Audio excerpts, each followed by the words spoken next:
இயேசு கிறிஸ்து நேற்றும் இன்றும் என்றும் மாறாதவராக இருக்கிறார். ஆகவே இன்றைக்கும் உங்கள் வாழ்க்கையில் மாறாத கிரியைகள், அவருடைய அளவில்லாத கிரியைகள், அதிசயமான கிரியைகள் இன்றைக்கும் உங்கள் வாழ்க்கையில் நடந்து கொண்டே இருக்கிறது. இந்த நாளிலும் தேவனுடைய பிரம்மாண்டமான அதிசயமான காரியங்களை நீங்கள் பார்க்க போகிறீங்க. இந்த நாளுக்காக ஆண்டவருக்கு நன்றி செலுத்துங்க. செப்பனியா 3ஆம் அதிகாரம் 17ஆம் வசனத்தில் இப்படி இருக்கு: உன் தேவனாகிய கர்த்தர் உன் நடுவில் இருக்கிறார். அவர் வல்லமையுள்ளவர், அவர் ரட்சிப்பார். அவர் உன் பேரில் சந்தோஷமாய் மகிழ்ந்து தம்முடைய அன்பின் நிமித்தம் அமர்ந்திருப்பார்.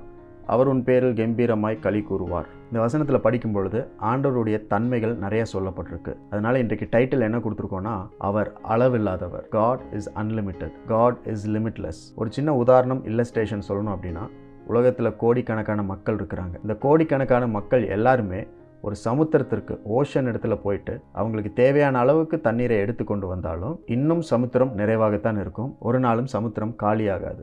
ஏனென்றால் சமுத்திரம் என்பது அவ்வளோ நிறைவானது, அவ்வளோ பெரியது, அவ்வளோ ஆழமானது. யாரும் சமுத்திரத்தின் ஆழத்தை கண்டுபிடிக்கவே முடியாது. அவ்வளோ ஆழமாக இருக்கிறது தான் கடல், சமுத்திரம். ஒரே வார்த்தையில் சொல்லணும் அப்படின்னா, சமுத்திரம் என்பது அளவில்லாத தன்மையை கொண்டது. அதே போல தான் தேவனும். சமுத்திரத்தையே அவர் தான் படைச்சார் அப்படின்னா, அப்போ தேவன் எவ்வளோ அளவில்லாதவராக இருப்பார், எவ்வளோ பெரியவராக இருப்பார், எவ்வளோ ஆச்சரியமாக இருப்பார், எவ்வளோ அதிசயம் உள்ளவராக இருப்பார். அதுதான் இந்த வசனத்தில் நம்ம படித்தோம். அவர் வல்லமை உள்ளவர். Is all powerful. எல்லா வல்லமையும் அவரிடத்தில் இருக்கிறது. அவர் ரட்சிப்பார், அவர் காப்பாற்றுவார். He saves. ஆண்டவர் உங்களை எல்லாவற்றிலும் இருந்து காப்பாற்றுகிறார், ரட்சிக்கிறார். தீங்கு வந்தாலும் தீங்கிலிருந்து காப்பாற்றுகிறார். தீங்கு வராமல் உங்களை காப்பாற்றுகிறார். எல்லா விதமான பாதுகாப்பையும் ரட்சிப்பையும் உங்களுக்கு தருகிறவர் தான் அவர். அந்த தேவன் உங்கள் மேலே சந்தோஷமாக இருக்கிறார், உங்கள் மேலே பிரியமுள்ளவராக இருக்கிறார்.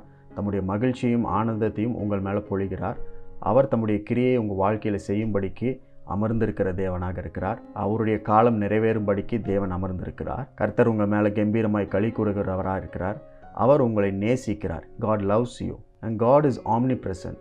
கர்த்தர் சர்வ வியாபியாக இருக்கிறார். அப்படின்னா என்ன அர்த்தம்னா, அவர் எல்லா இடத்துலையும் இருக்கிறார். எப்படி ஒரு சமுத்திரம் எல்லா இடத்துலையும் உலகம் முழுவதும் இருக்குதோ, அதே போல் தேவன் எல்லா இடத்துலையும் பிரசன்னமாக இருக்கிறார். அது மட்டும் கிடையாது, காட் இஸ் ஆம்னிபொட்டன்ட். கர்த்தர் சர்வ வல்லவராக இருக்கிறார். அவர் எல்லா இடத்துல இருந்தாலுமே ஒவ்வொருவரும் செய்கிற ஜெபத்தை கேட்டு அந்த ஜெபத்திற்கு பதில் அளிக்கிற சர்வ வல்லவராக இருக்கிறார். அதனால தான் அவர் அளவில்லாதவர் அப்படின்னு சொல்கிறார். Even today you can see his limitless power. இன்றைக்கும் அளவில்லாத வல்லமையை உங்களால் பார்க்க முடியும். நீங்கள் எங்கே இருந்தாலும், எந்த சூழ்நிலையில் இருந்தாலும், நீங்கள் இயேசுவை பார்த்து அவரிடத்தில் நீங்கள் கேட்கிற காரியங்கள் எல்லாவற்றையும் அவர் உங்களுக்கு செய்ய வல்லவராக இருக்கிறார். உங்களை மாதிரி எத்தனையோ கோடிக்கணக்கான மக்கள் இந்த உலகத்தில் எங்கே வேணாலும் இருக்கலாம், எந்த மூலையில் வேணாலும் இருக்கலாம். அவர்களுடைய ஜெபங்களுக்கும் விண்ணப்பங்களுக்கும் பதில் அளிக்கிறவர் தான் இயேசு.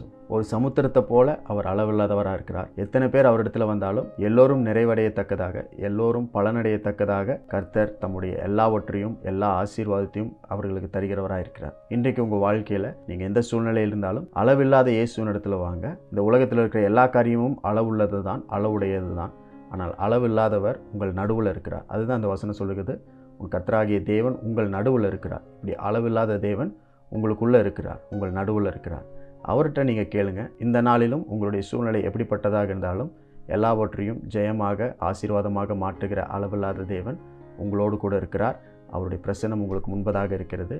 அவரை நீங்கள் நோக்கி பாருங்கள், அவரிடத்தில் கேளுங்க.